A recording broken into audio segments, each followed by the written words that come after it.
100 degrees outside, and I'm sitting here on those leather seats for this 2005 Lexus IS300 that cranks but doesn't start. So if you guys see me sweating, excuse me for the situation. I have no control on it. I tried my best to be in a shaded area, but with 100 degrees shade means nothing. So, but it's better than the sun. Let's get to this vehicle.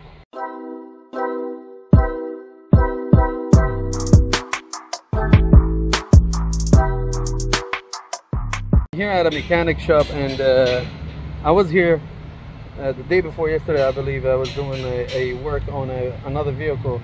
So owner told me about this vehicle. Owner of the shop told me about the Lexus, and he said it cranks but not start. He's suspecting a bad computer because he has no communication with the engine control module. He said he's gonna try to buy one from the junkyard and see if that's gonna fix it. If not, then he's gonna call me back. Well, same thing happened. They bought one from the junkyard and they replaced it, same symptoms. So he called me, and the first thing that I did, I put the original one back. This is the first thing that I did. I did a little homework to make the video as short as possible. So this is the original one. Watch the security light. It's blinking. Of course it's not gonna start. Although, by the way, I don't like the way the engine sound. Listen. I don't like that. I think that's a low compression, one of the either 1 or 2 cylinders, because the pause between the hiccup is longer than when it is for 1 cylinder. Anyways, so I do a full scan and I find out B2796.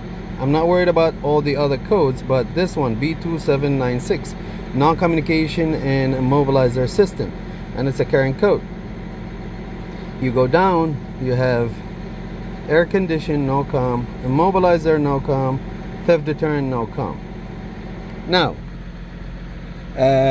second, I go to pull up the wiring diagram, and usually I'm not sure if this one has immobilizer or theft deterrent control module. So what I do in this case, I go to the diagrams and I choose information bus.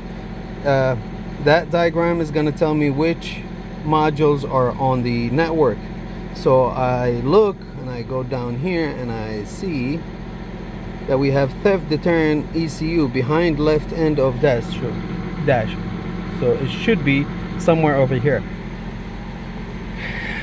Toyota have a bad habit of putting that module behind the AC unit, all the way over there by the firewall.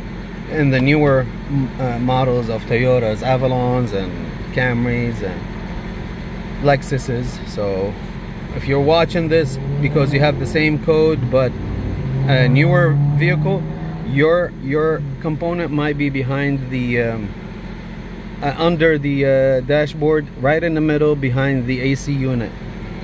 Now going back here, we have a theft deterrent ECU behind left end of dash. Now I go to the theft deterrent control module, a theft deterrent system, and I'm looking here for the module, and it's right here, theft deterrent ECU behind left end of engine. So when I click it, I want to highlight all these pins. It should have 2 connectors, T5 and T6. Click OK. Now what we're gonna have, we're gonna have a diode, we're gonna have a fuse, and fuse hot all time. We're gonna have to trace this green and white loops in. Same thing with this blue and black. We're gonna have to trace them to see where they go to.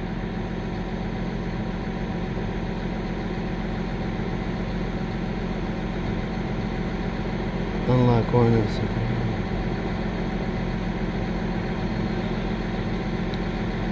Anyway, so right now we don't have a communication with this. We need to check powers and grounds and comm lines and see if it is, if everything there, then we're gonna change this module. If not, then we're gonna fix whatever we find. Let's locate passenger side, junction box behind, lower right, and so the fuse box over there. Let's go to it and check these components right here, the fuse and the diode. So under the steering wheel, this cover, I remove it. 3 Phillips head screwdrivers, 1, 2, and 1 here, 3.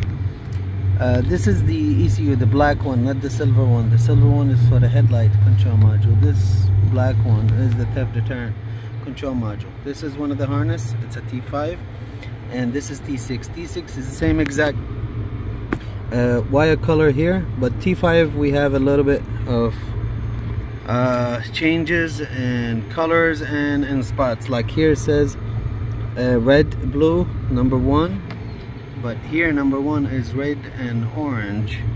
So, and I did go over here and made sure that the same layout for the harness. It is, this is the only harness. This one the same exact, I mean this is exact colors, but this one we have a little bit of changes here. Hopefully in the non-essential lines that we have to check. Close this one because we already know where it is. Alright, so first one we need to check, I think that black and red, pin number 10, IG, if I'm not mistaken. Let me follow it. Black, red, black, red, black, red. It comes here, junction, black, red. Yeah, ECU ignition fuse 10 amp. Sorry for the glare. Right here, ECU ignition 10. And this one black and red. It goes. I know it's not highlighted because I didn't loop it from here. But it is the one. We said pin number 10. Let me get the power probe. Alright, this is pin number 10, which is a black here, because it changes. Right here we have power when the key on. Let me just make sure that it was my hand moving. Yep. Next. I think the one next to it should be battery plus. Comes from a fuse, ECU battery 2, fuse 7.5 amp. Right here. So let's check it. White and red. Yes, we do have power. Now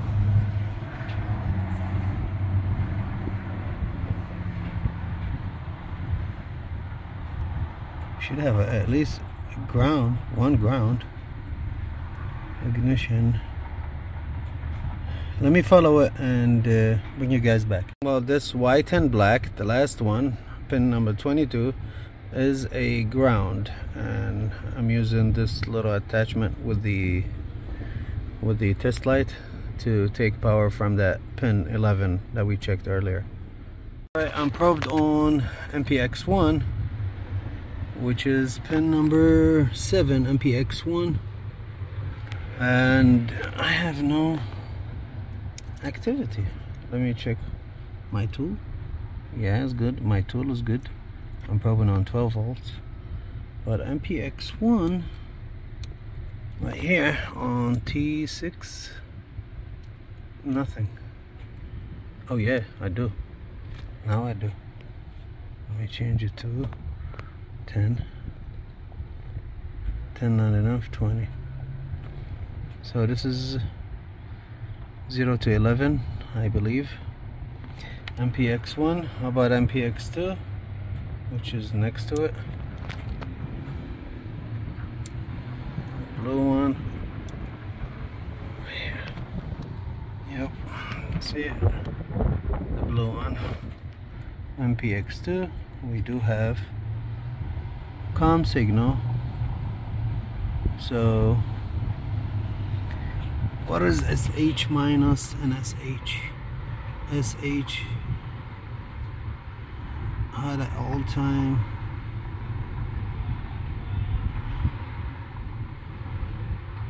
Three and SH minus is a 50 turn horn.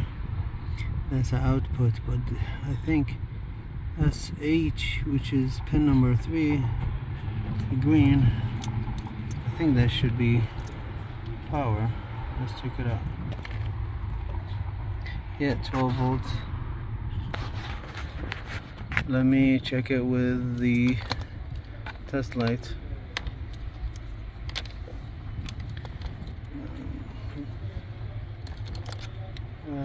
Pin number 3, you said. There you go. We do have power. What else? Let me go back to these pins one by one, see if we missed any. I checked them all and I don't think I missed anything. So in this case, I'm calling that a 50 turn control module, but we need to have a replacement for that one.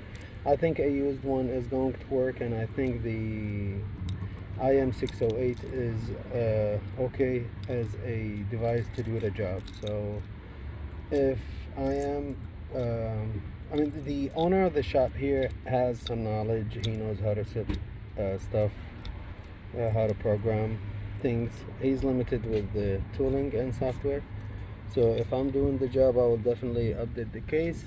If not, then this is what it is. Thank you guys for watching. Please like, share, subscribe, and hit that little notification to be notified about the little bell to be notified about videos like this. I really appreciate it. Have a good day.